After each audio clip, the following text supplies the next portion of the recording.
저는 신뢰하는 제3자 없이 완전하게 개인과 개인 사이에서 동작하는 새로운 전자화폐 시스템을 만들어 왔습니다.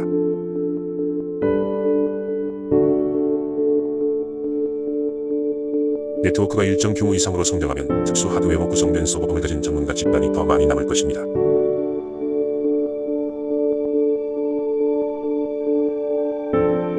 난이도 조절을 통해 매년 얼마나 많은 비트코인이 새로 만들어질지 미리 알 수 있습니다. 이것은 계획된 양만큼 화폐 공급량이 늘어난다는 것을 뜻합니다.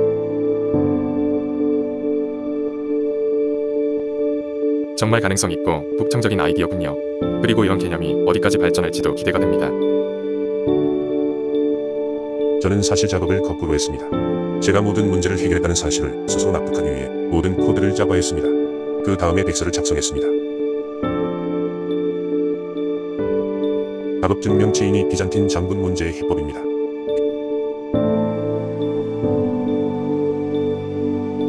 비트코인 시스템을 제대로 설명할 수만 있다면 자유주의자들이 꽤나 솔깃하게 생각할 것입니다. 물론 제가 글쓰기보다는 코딩에 더 소질이 있긴 하지만요. 생성된 총 코인의 수가 미리 설정된 한도에 도달했을 때 노드들은 결국 거래의 수수료를 보상으로 받게 될 것입니다. 비트코인의 1100%를 알립니다. 비트코인은 서버나 중앙기관 없이 완전히 탈중앙화되어 있습니다.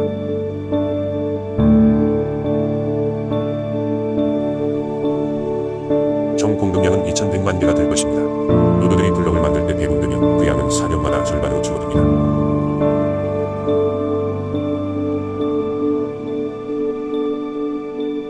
우리가 시도하는 비신뢰 기반 시스템이 제가 아는 한 최초라는 차별점을 알아봐 주시길 바랍니다.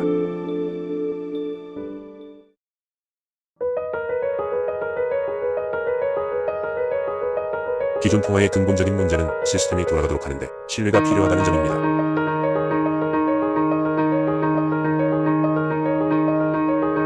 명목 화폐의 역사에서는 그러한 신뢰가 무너지는 경우가 비일비재했습니다.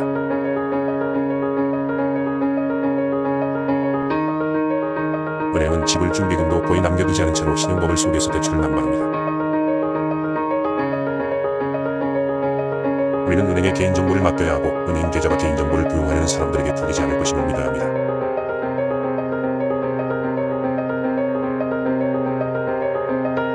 비트코인은 양의 순환 구조를 만들 잠재력이 있습니다. 사용자가 증가하면 가치가 증가하고 증가한 가치는 그에 편승하려는 더 많은 사용자를 끌어올 것입니다. 블록을 생성하는 것보다 충분한 비트코인 주소를 생성하는 시간이 이에 126제곱배만큼 더 듭니다. 차라리 블록을 생성하는 쪽이 돈을 더 많이 벌 수 있을 겁니다. 사토시 씨는 이런 설계 작업을 얼마나 오랫동안 해오셨나요? 꽤나 세심하게 계획하신 것 같아요. 그저 앉아서 코딩만으로 해낼 수 있는 수준은 아닌 것 같습니다. 2007년 언제쯤인가부터 신뢰가 전혀 필요 없는 방법으로 해낼 수 있을 거라는 확신을 갖게 되었고 그 생각을 떨쳐버릴 수 없었습니다.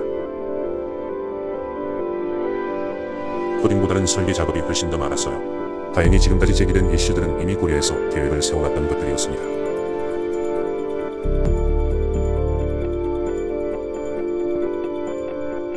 저의 첫 비트코인 프로젝트로 비트코인을 나눠주는 웹사이트를 만들었습니다. 고객당 5비트코인씩 선착순으로 드립니다. 왜냐고요? 비트코인 프로젝트가 성공하길 바라니까요.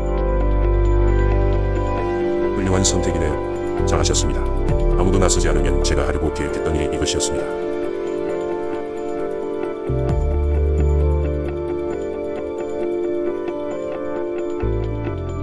잃어버린 코인은 다른 사람들이 가진 코인의 가치를 약간 더 올려줄 뿐입니다.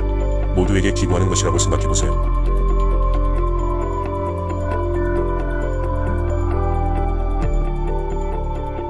언제 일어날지 모르는 중앙관리형 통화의 인플레이션 리스크에서 탈출하세요.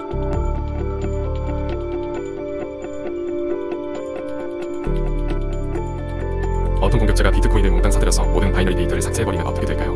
이런 방법으로 비트코인 시스템을 무너뜨릴 수 있을 것 같은데요. 누군가가 전 세계에 공급되는 희소 자산 전체를 사들이려고 할 경우 많이 사들일수록 가격은 상승하게 됩니다.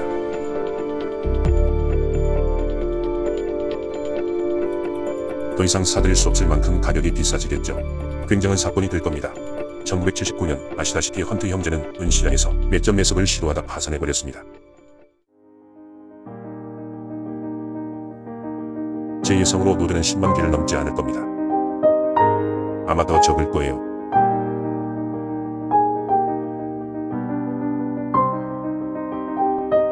노드가 추가로 합류돼도 얻을 이익이 없는 선에서 평형을 유지할 겁니다. 나머지 노드들은 경량 클라이언트가 될 것이고 그 수는 수백만이 될 수도 있습니다.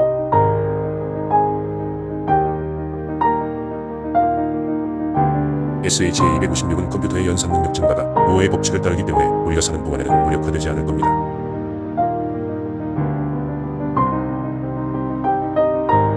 SHA-256의 취약선이 점차적으로 발견될 경우 일정 수의 블록을 만든 이후에 새로운 것이 함수로 옮겨가면 됩니다.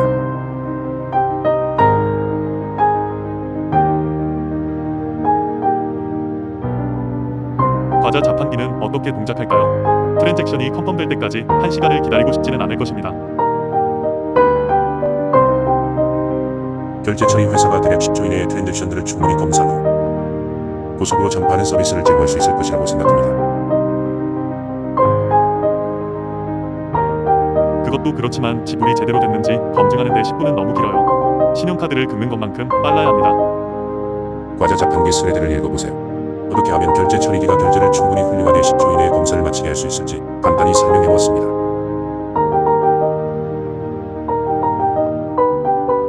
저를 못 믿으시거나 이해가 안 되셔도 설득시켜드릴 시간이 없네요. 죄송합니다.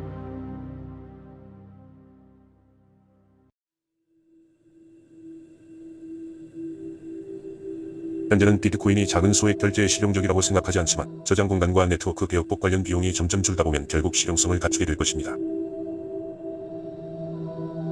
필요한 소액 결제의 크기가 얼마든 결국에는 쓸 수 있게 될 거예요.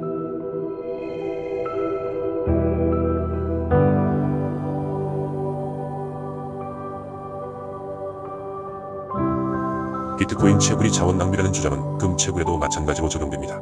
금을 채굴하는 데 드는 생산 비용은 금 가격과 비슷해지는 경향이 있습니다. 금 채굴은 낭비지만 그 낭비는 금을 교환 수단으로 사용함으로써 금이 갖게 되는 효용에 비하면 미미합니다.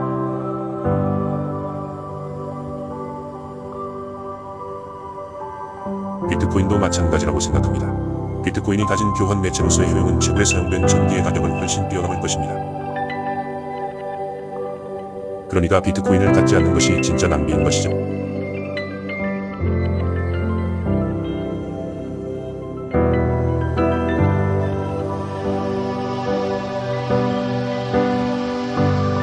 비트코인은 생산 비용이 가장 저렴한 곳에서 채굴되어야 해요. 어쩌면 전기 난방이 필요한 추운 지역에서 혼자나 다름없게 될 수도 있겠군요.